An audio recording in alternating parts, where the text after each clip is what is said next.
नमस्कार। Doctor speak कार्यक्रम में आप सभी दर्शकों का बहुत बहुत स्वागत है।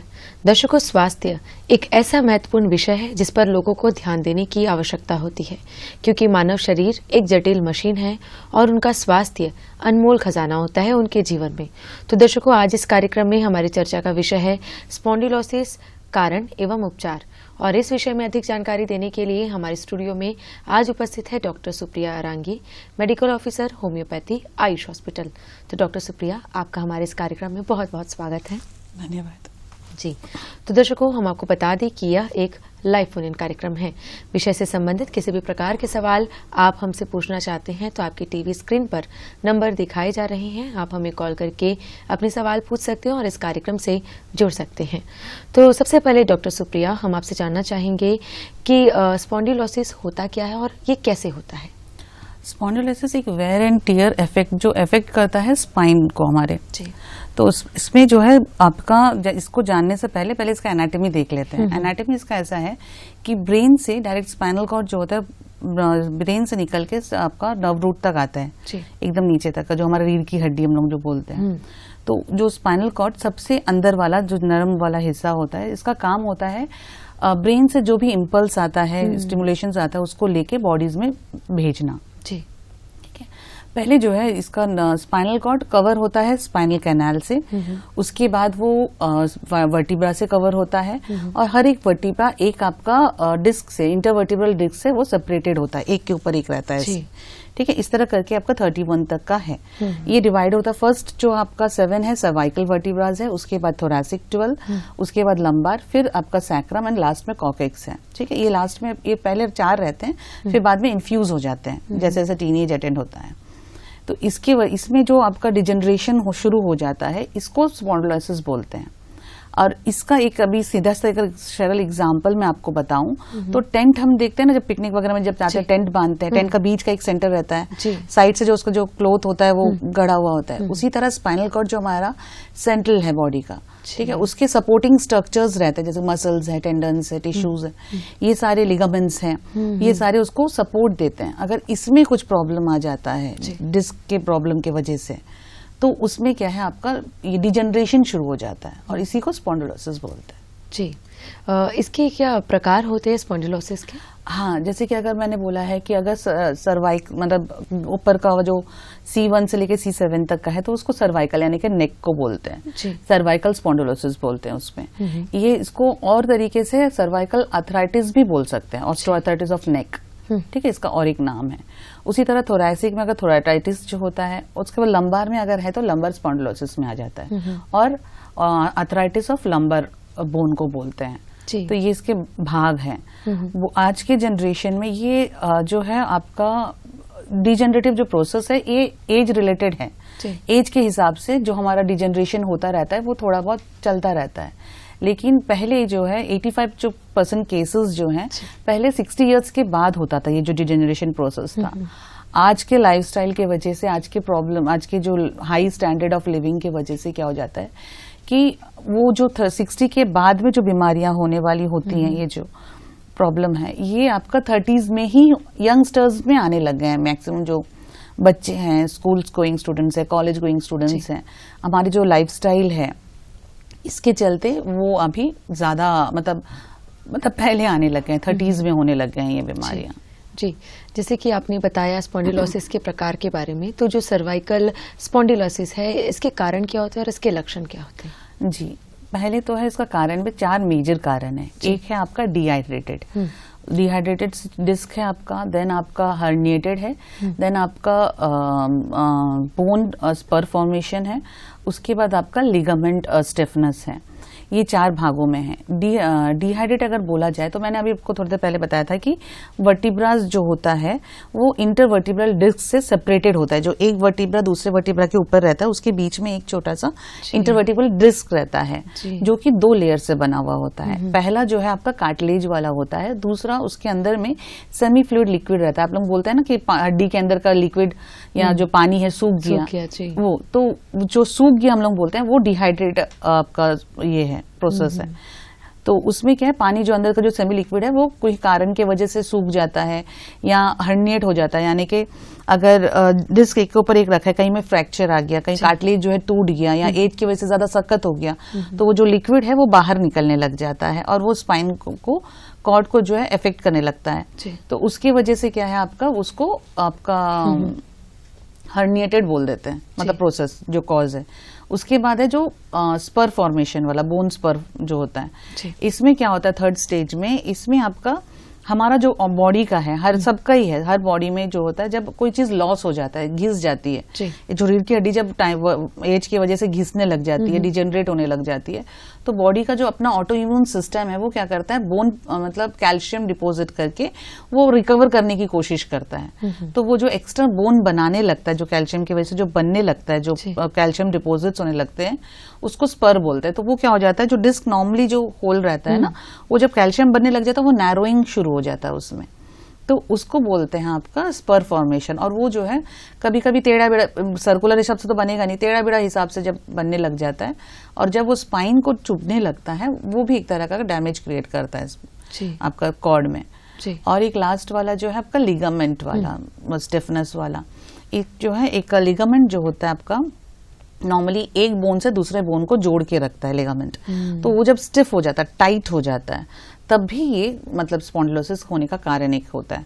मतलब जब स्टिफ हो जाएगा कोई चीज तो मूवमेंट ऑब्वियसली जो इजी मूवमेंट अभी है वो नहीं हो पाता है, तो वो एक कारण है कॉजेस। और सिम्टम्स इसके दोनों के अलग अलग हैं।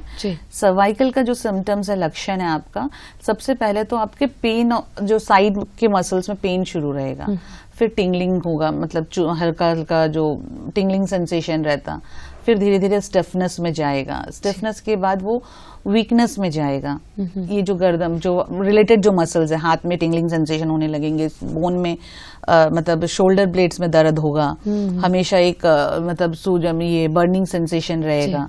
फिर उसके बाद आपका वीकनेस आ जाएगा, मतलब टाइट से पहले जो जितनी ताकत सब कुछ चीज पकड़ सकते थे वो नहीं पकड़ पाओगे। उसके बाद चक्कर आना, जिस अभी थोड़ी देर पहले ही किसी ने बोला था कि जब नीचे झुकते हैं और जब सर उठाते हैं तो चक्कर आता है, या बिस्तर में जब कोई लेटता है दूसरी तरफ टर्न करता है तब भी बोलता है ना, तो सर घूम जाता है, तो ये डिजीनेस, चक्कर आना, सर दर्द होना, ये सर्वाइकल का लक्षण है।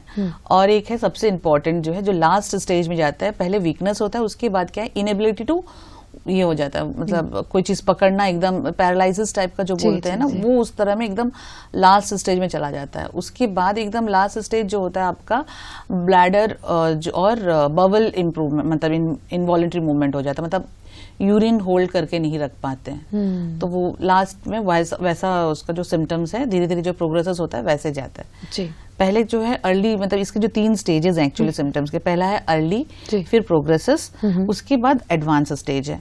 तो जब अर्ली स्टेज जो होता है मैक्सिमम लोगों को पता नहीं रहता, बिकॉज ऑफ हम लोगों का जो डेली रूटीन है, और फिर माइंड भी नहीं करता, हल्का चक्कर आ गया या हल्का सर घूम रहा है तो ठीक है, थोड़ा कमजोरी हो गया होगा बोल के हम निकल लेते हैं, तो ये अर्ली स्टेजेस इसलिए पता नहीं चलता है। जब प्रोग्रेसिव रहता है, यानी कि जब पेन स्टार्ट होता है, तब इंसान को ये पता चलता है, और फिर एडवांस स्टेज में आपको लास्ट ऑपरेशन तक का जाना पड़ सकता है। और इसे क्योर कर सकते हैं जब अगर लास्ट स्टेज में चले गए? ऑपरेशन में वो डिपेंड्स ऑन केसेस रहता है, और ऑपरेटेड में ऑब्वियसली थोड़ा रिस्क तो रहता है, क्योंकि स्पाइन का ऑपरेशन बहुत ये रिस्की रहता है, तो वो केसेस के ऊपर में डिपेंड करता है मोस्ट प्रोबेबली कि कैसे हैं। ज्यादातर तो उतने इजीली उतने जल्दी जाते नहीं है, जब तक मेजर कोई मतलब आपका ये प्रोलैप्स ना हो जाए तब तक नहीं जाते हैं। जी डॉक्टर सुप्रिया, लंबर स्पॉन्डिलोसिस क्या है और इसके कारण व लक्षण क्या है? जी, लंबर स्पॉन्डिलोसिस को arthritis of lower back pain बोलते हैं। इसमें जो है आपका शूटिंग पेन रहता है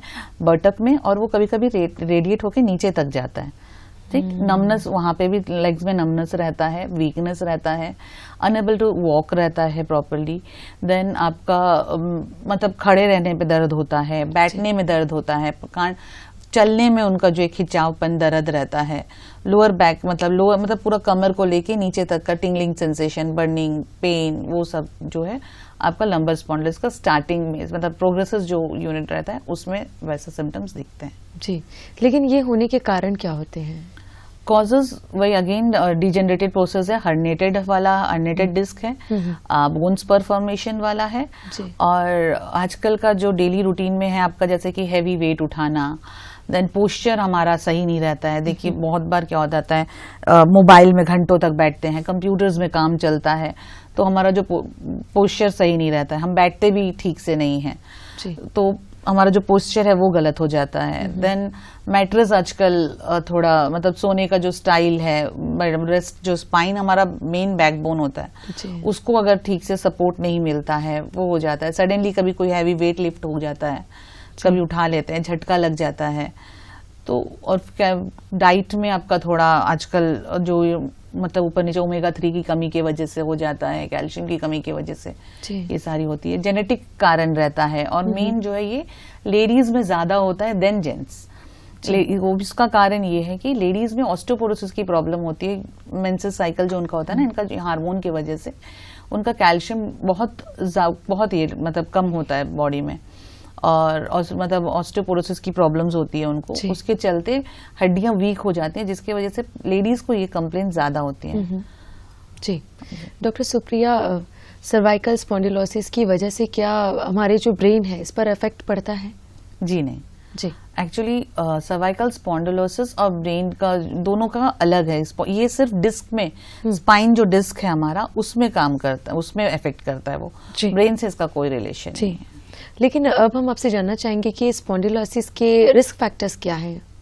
जी, इसका फर्स्ट तो आपका रिस्क है आपका जो भी लेडीज है, फीमेल केसेस ज्यादा हैं, हेरिडिटी है, जेनेटिक केसेस हैं, स्मोकर्स हैं, मतलब जो लोग ज्यादा स्मोक करते हैं उनका है, देन आपका जो बोन इंजुरीज वगैरह होता है, एक्सीडेंट हो गया या लाइफस्टाइल हो गया, हमारा सेडेंटरी लाइफस्टाइल हो गया, ये ज्यादा रिस्क फैक्टर्स में आता है। ओबिसिटी हो गया है, ये सब मेजर रिस्क फैक्टर्स में आते हैं। जी, जैसे कि आपने स्पॉन्डिलोसिस के लक्षण बताए हैं, यदि इन लक्षणों के साथ आपके पास कोई पेशेंट आता है तो आप स्टार्टिंग में उनकी जांच कैसे करते हैं, कैसे पता लगाते हैं कि ये पेशेंट को जो है स्पॉन्डिलोसिस की शिकायत है? जी, एक्चुअली हम लोग ओपीडी में पहले एग्जामिनेशंस करते हैं, जैसे कि फ्लेक्सिबिलिटी है कि नहीं, मूवमेंट कैसा, मूवमेंट सही है कि नहीं, मसल स्ट्रेंथ सही है कि नहीं, मतलब हाथ को मतलब तान के देखते हैं मसल स्ट्रेंथ उसका सही है कि नहीं, उसके बाद उनका वॉक जो गेट है उनका चलने का वो पोस्चर सही है कि नहीं, ये जो है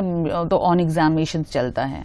उसके बाद हम इसका एक्सरे होता है इसका इन्वेस्टिगेशंस में फर्स्ट, जो कि आपका बोन का डिफॉर्मिलिटी अगर रहेगा तो वो दिखेगा। उसके बाद सीटी स्कैन है, देन एमआरआई है फाइनल, उसमें आपका नर्व वगैरह इन्वॉल्वमेंट अच्छे से दिखता है। जी, फिलहाल अब तक की यही इन्वेस्टिगेशंस हम करते हैं। जी, और उसी से पता लगाते हैं। जी, आपका एक्सरे में वो दिख जाता है, बोन डिफॉर्मिलिटीज दिख जाता है, सीटी एंड एमआरआई में फर्दर जो टेंडन्स है, आपका नर्व वगैरह है, उसका दिख जाता है। जी, स्पॉन्डिलोसिस की जो है सामान्य प्रबंधन यानी कि जनरल मैनेजमेंट कैसे कर सकते हैं? जनरल मैनेजमेंट इसका बहुत बहुत अच्छा है और बहुत तरीके से भी है। जैसे कि अभी सर्वाइकल का है जी, उसमें हमको अगर किसी को पता है कि हमको हो चुका है तो घरेलू में उसको जैसे बेल्ट, कॉलर बेल्ट आता है, उसको ज्यादातर यूज करें। कभी कोई ट्रैवलिंग हो गया कुछ है, जैसे कि झटका ना लगे, मूवमेंट रिस्ट्रिक्टेड हो जाता है, वो मूव जो गर्दन मतलब नेक मूवमेंट जो है बहुत धीरे धीरे करे, झट से ना करे, ये एक है। देन आपका ओमेगा 3 रिच फूड्स यूज करे डाइट में, और फिजियोथेरेपी के थ्रू भी इसका अच्छा रोल है। देन आपका योगा है घर में, नेक बेंडिंग फॉरवर्ड जो भी है, ट्विस्टिंग मसल्स का है, इसको अच्छी मतलब इसके थ्रू आप मैनेज कर सकते हैं बहुत हद तक का। देन हमारे होम्योपैथी में भी कुछ अच्छी अच्छी मेडिसिन हैं।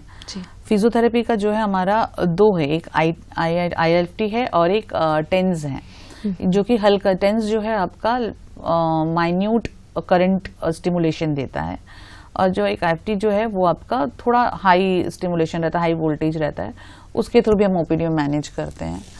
देन आपका होम्योपैथी के थ्रू मैनेजमेंट है इसका। जी, मेडिसिन हैं बहुत। जैसे कि हम लोग सिम्टोमेटिक ट्रीटमेंट करते हैं हमारे इसमें, तो इसमें हम सिम्टम्स के साथ और इंडिविजुअलाइजेशन के साथ ट्रीटमेंट करते हैं। तो कुछ जैसे कि अभी किसी को अगर सर दर्द है, पीछे पूरा ऑक्सीपिटल रीजन यानी कि पीछे हेडेक होता है, धूप में जाने से ज्यादा होता है, अचानक से चक्कर आना, ये जो है इसमें हम लोग जेनसीबियम देते हैं। फिर बेड में जो लेटते हैं, एक साइड से दूसरे साइड करवट बदलते हैं स्पॉन्डिलोलिसिस में, मतलब सर्वाइकल स्पॉन्डिलोलिसिस जिसको का तकलीफ है, तो उसमें हम लोग कोनियम देते हैं। मसल स्टिफनेस जब आ जाता है, चाहे वो लंबार में हो या सर्वाइकल में, जब मसल स्टिफ हो जाता है तब हम, और उसका जो फर्स्ट स्टेप एग्रीवेशन, कभी कोई पेशेंट हमको बोलता है कि एक पहला कदम जब हम रखते हैं तब दर्द होता है बहुत। अभी जैसे कि मैं बैठी हूँ, अगर मैं उठ के फर्स्ट स्टेप जो रखती हूँ बहुत दर्द रहता है। जैसे फिर मूवमेंट, धीरे धीरे मूवमेंट चलता रहता है तो फिर वो नॉर्मल बेटर फील करते हैं, ऐसे कंप्लेंट्स आते हैं। तो इसमें हम लोग रेस्टॉक्स देते हैं, इंडिविजुअलाइजेशन इसके साथ भी रहता है। तो इस तरह और भी कुछ कुछ दवाइयाँ हैं जो कि हम लोग, जैसे कि लेकेंथस है, उसमें आपका ये शोल्डर ब्लेड्स में नमनेस वगैरह उसमें हम लोग देते हैं। फिर आपका सायटिका है जिसमें आपका बोन, मतलब जो साइटिक पेन बोलते हैं ना हम लोग का, साइटिका है, उसमें हम लोग साइलिशिया देते हैं। देन ये जो मैंने बोन्स फॉर्मेशन या जो स्पाइनल कॉर्ड का डिजेनरेशन प्रोसेस, उसमें हम लोग कैलकेनिया फ्लोर देते हैं। मतलब ये इसके बाद भी हम लोग रेपेट्राइज करके, इंडिविजुअलाइजेशन करके फिर दवाई देते हैं। जी जी। दर्शकों, हम आपको बता दें कि यह एक लाइव फोन इन कार्यक्रम है। हमारा आज का विषय है स्पॉन्डिलोसिस, कारण एवं उपचार, और इस विषय में अधिक जानकारी देने के लिए हमारे स्टूडियो में आज उपस्थित है doctor Supriya Arangi, medical officer, homoeopathy AYUSH hospital से। तो विषय से संबंधित किसी भी प्रकार के सवाल आप हमसे पूछना चाहते हैं तो आपकी टीवी स्क्रीन पर नंबर दिखाए जा रहे हैं। तो डॉक्टर साहब, अब हम आपसे जानना चाहेंगे कि स्पॉन्डिलाइसिस और स्पॉन्डिलाइटिस में क्या अंतर होता है? स्पॉन्डिलोसिस और स्पॉन्डिलाइटिस दोनों में एक है इन्फ्लेमेटरी डिजीज और एक डिजेनरेशन स्टार्ट हो जाता है। लाइटिस जो होता है, स्पॉन्डिलाइटिस जो है वो है आपका इम्यून सिस्टम की वजह से होता है। कॉज और सिम्टम्स थोड़ा अलग होते हैं। इसमें क्या है आपका मतलब इन जो बोन है, स्पाइनल है, उसमें इन्फ्लेमेशन हो जाता है, उसकी वजह से ये स्पॉन्डिलाइटिस है। और स्पॉन्डिलोसिस में जो है आपका, इसमें डिजेनरेशन, जो बोन हमारा स्पाइन है वो घिसने लग जाता है, जिसको बोले तो मतलब डिजेनरेट होने लग जाता है। तो दोनों का यही डिफरेंस है। जी। जैसे कि आपने बताया कि अगर किसी को स्पॉन्डिलोसिस की शिकायत है तो उसको सपोर्ट के लिए जो है कॉलर बेल्ट की पहनने की आवश्यकता होती है। तो यदि कोई पहनता है तो कितनी देर तक पहनना चाहिए, और इसे पहनने के लिए जो है कौन सी मुख्य जो जानकारी है वो होनी चाहिए? ये पहली बात तो इसको कंटिन्यू पहन, मतलब जब भी आप लॉन्ग ट्रैवलिंग करो या बहुत देर तक बैठे हो या कंप्यूटर्स में बहुत काम है, जहाँ पे आपको लग रहा है कि आपको मसल को ज्यादा स्ट्रेन की जरूरत है, उस टाइम पे आपको बेल्ट ज्यादा पहनना चाहिए। और कंटिन्यू नहीं पहनना है, एक घंटे के बाद, मतलब मैक्सिमम आधे घंटे के बाद एक 10 मिनट का रेस्ट देना है खोल के, एक 5-10 मिनट रखना है, उसके बाद फिर कंटिन्यू बेल्ट को नहीं पहनना है। जी। उसके बाद आपका है जैसे कि और आपका कैल्शियम इंटेक ज्यादा लेना है, ओमेगा 3 आपको ज्यादा लेना है। और क्या है, आपको मूवमेंट रिस्ट्रिक्टेड रखना है। झट से जैसा नॉर्मल आप अपना मूवमेंट कर लेते हो, नेक का हिला लेते हो, वैसे नहीं करना है, थोड़ा मतलब धीरे से। वैसे भी अभी जैसे कि मैंने थोड़ा और एक बता दूं, लंबार का जो है, जब भी हम सामान उठाते हैं ना, हैवी वेट उठाते हैं, तो वो ज्यादा कमर में चोट पहुंचती है। तो लंबार का अगर किसी को प्रॉब्लम है, लोअर बैक पेन का या स्पॉन्डिलोसिस का, तो उनको क्या है, कभी भी जब कोई भारी वेट उठाएंगे ना, तो अंदर लेके, मतलब नजदीक, बॉडी से नजदीक टच करके फिर उसको उठाएं। जैसे सडनली 2 बाल्टी हाथ से उठा लिया, वो ज्यादा तकलीफ देगा। रेदर देन उसको उठाने, उस तरह करने से अच्छा है कोई भारी जो सामान है उसको अंदर की तरफ इन्वर्ट करके फिर उठाएं। तो उसमें क्या है, थोड़ा मतलब जो डैमेज होता है वो थोड़ा कम होता है। जी जी। जैसे कि कॉलर बेल्ट के बारे में अभी आपने बताया, क्या इस पिलो भी दिया जाता है गर्दन की सपोर्ट के लिए? जी, आजकल बहुत एडवांस हो गया है। कॉलर बेल्ट के साथ कॉलर पिलो हैं, मैट्रेसेस आपको अभी वैसे ऑर्थो मैट्रेसेस डिजाइन होके आए हैं जो आपके स्पाइन कॉर्ड्स को रेस्ट देने के हिसाब से, लंबार बेल्ट्स हैं, आजकल एडवांस हो गया। तो बहुत सारी चीजें हैं जी। तो इससे आप अपने डे टू डे लाइफ को ईजी कर सकते हैं जी। और इसको डेफिनेटली एक मैनेजेबल डिसऑर्डर है, एज रिलेटेड है। अगर थोड़ा बहुत हम इसमें ध्यान रखें अपने लाइफस्टाइल में और अपने दिनचर्या में, तो इसको बहुत हद तक का हम लोग कंट्रोल में रख सकते हैं। जो युवा है, क्या वो भी इस बीमारी से प्रभावित होते हैं? जी हाँ, डेफिनेटली। पहले जो था, मैंने अभी थोड़ी देर पहले बताया था आपको कि 85% केसेस जो हैं ये आपका मतलब 60 इयर्स के बाद ये स्पॉन्डिलोसिस का प्रॉब्लम दिखता था, क्योंकि ये नॉर्मल है, एज रिलेटेड डिसऑर्डर्स थे, वेयर एंड टियर फंक्शन जो आपका था। तो अब जो है इस जनरेशन में एडवांस में यहाँ पे मोबाइल यूज़ की वजह से यंग जनरेशन के आपका कंप्यूटर की वजह से या लाइफस्टाइल जो उनका जैसा हो गया, इसमें आजकल 30s में यानी 20s या 30s में ये केसेस ज़्यादा दिख रहे हैं। अभी एक रिसेंट रिसर्च भी हुआ है जिसमें ये प्रूव हुआ है कि जो यंग जनरेशन है उनको ये प्रॉब्लम ज़्यादा आ रही है रेदर देन ओल्ड एजेस में। जी डॉक्टर सुप्रिया, आप जो है होम्योपैथी की डॉक्टर है, तो हम आपसे जानना चाहेंगे कि स्पॉन्डिलोसिस को होम्योपैथिक से कैसे उपचार कर सकते हैं? हाँ जी, जैसे कि हमारे इसमें सिर्फ पेन किलर नहीं देते हैं हम लोग। हमारा होम्योपैथी में क्या होता है, हम इंडिविजुअलाइजेशन करते हैं, सिम्टम्स मैच करते हैं। हर एक इंसान का सिम्टम जो भले ही हम डायग्नोज कर चुके हैं कि ये सर्वाइकल है और ये लंबार है, ठीक है, हम उसको डिफ्रेंशिएट कर चुके हैं, बट आपका सर्वाइकल स्पॉन्डिलोसिस और अनदर और एक इंसान का, दोनों का सिम्टम्स ऑब्वियसली अलग रहेगा। किसी को चक्कर आता रहता है, किसी को सिर्फ पेन है, स्टिफनेस है, मूवमेंट रेस्ट्रिक्टेड है। तो हर एक इंसान का इंडिविजुअलाइजेशन करके सिम्टोमेटिक ट्रीटमेंट हम लोग करते हैं, जिसमें कि मैंने थोड़ी देर पहले बताया था आपको।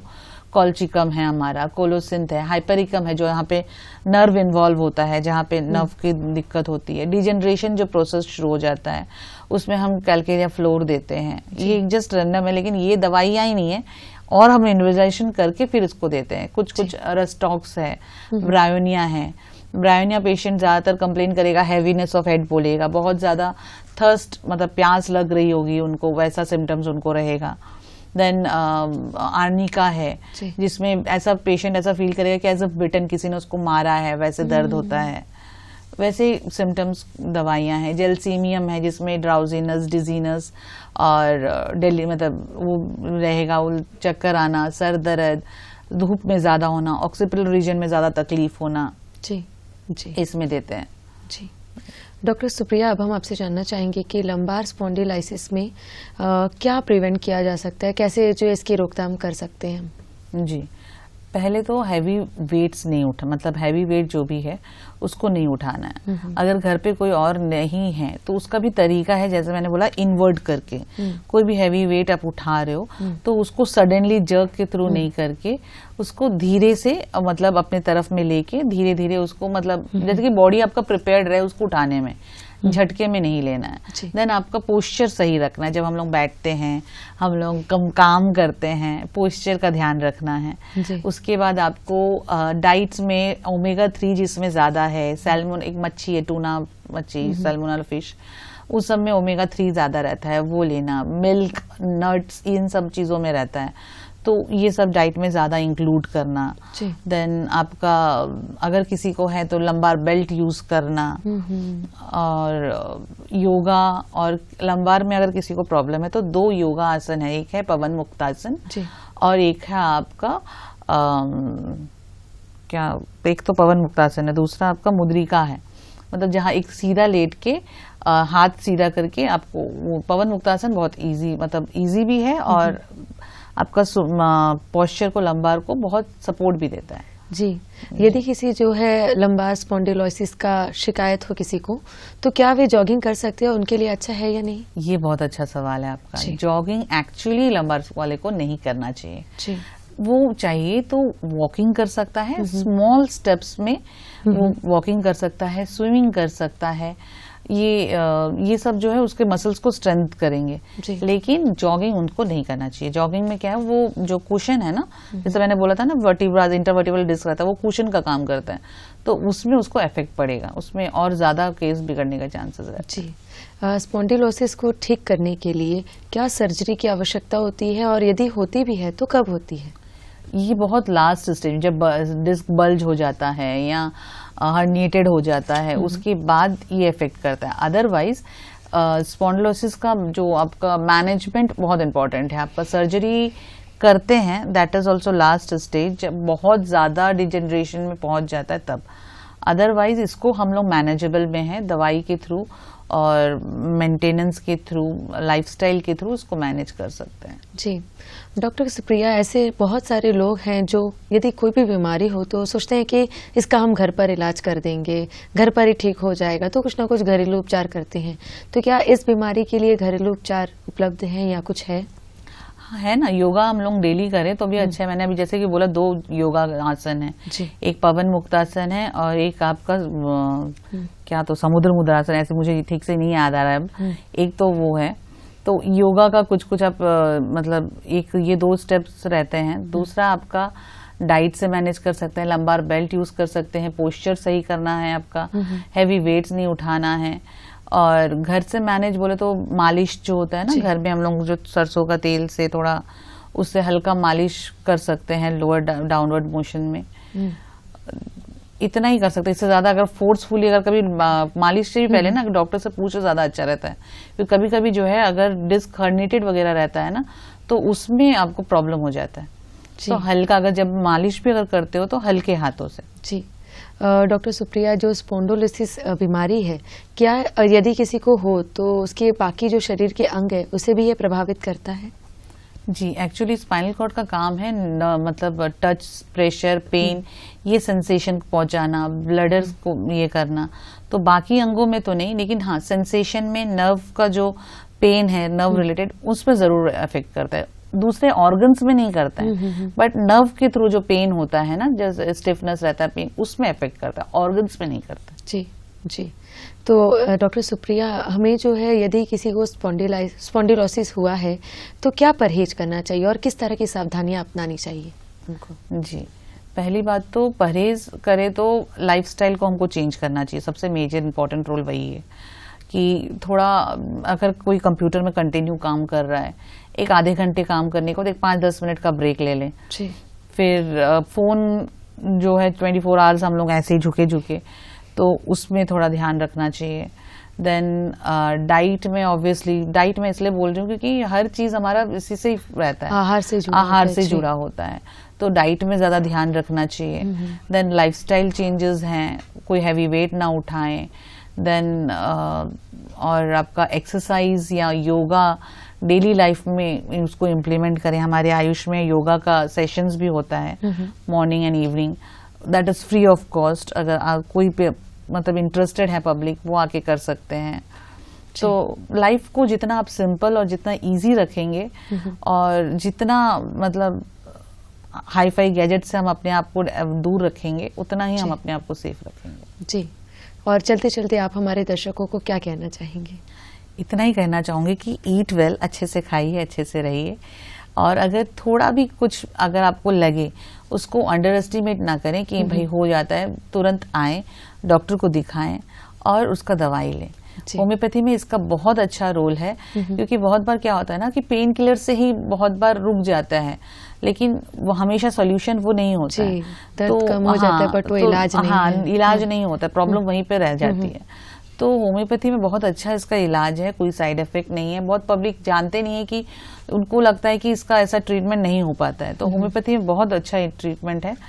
और अगर मेरा लास्ट एडवाइस तो यही है, अगर कोई चाहता है एक बार आके, मतलब कहीं और सिस्टम में अगर हार चुके हैं जहाँ ट्रीटमेंट ठीक से उनको नहीं मिला है, एक बार आयुष आके जरूर दिखा ले। जी, तो डॉक्टर सुप्रिया, आप हमारे इस कार्यक्रम में आई, अपना कीमती समय दिया और विषय से संबंधित ढेर सारी जानकारियां दी। इसके लिए आपको हमारे पूरे दूरदर्शन परिवार की ओर से बहुत बहुत धन्यवाद। Thank you. दर्शकों, उम्मीद करते हैं कि आज का यह कार्यक्रम आपको जरूर पसंद आया होगा। अब दीजिए इस कार्यक्रम से हमें इजाजत। नमस्कार।